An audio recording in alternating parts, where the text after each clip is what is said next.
The U.S. Catholic bishops have advanced their plan that would draft a statement on communion. Many hope it would rebuke Catholic politicians who support abortion rights. The vote happened Friday with overwhelming support. Our Carly Van Cleve talked with a Catholic leader in Fort Wayne about what this means and how she thinks it may actually be pushing some young people away. Carly.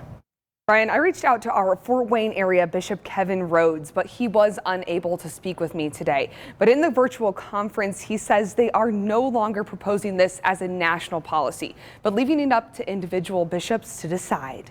Communion is sacred, but every life is sacred too. Cindy Black is the executive director of Redeemer Radio, Fort Wayne's Catholic radio station. She says this shouldn't be such a political issue.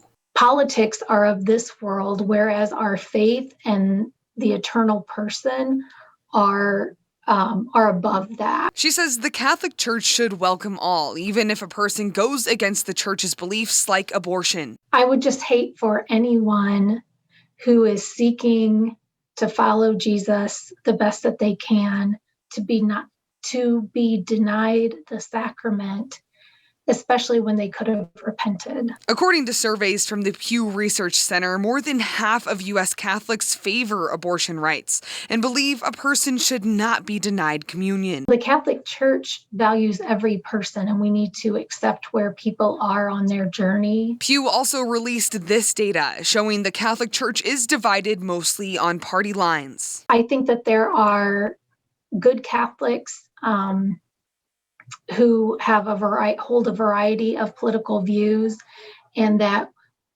we need to look at the dignity of the human person and what the church teaches about those who are vulnerable and apply those across the board. Black says she's seen younger people leaving the church because of politics and suggests the church should change its message. God created every person and loves every person, regardless of what their current moral choices are. I think as the church, we need to lead with that and let young people know that whatever their beliefs are, that we love them.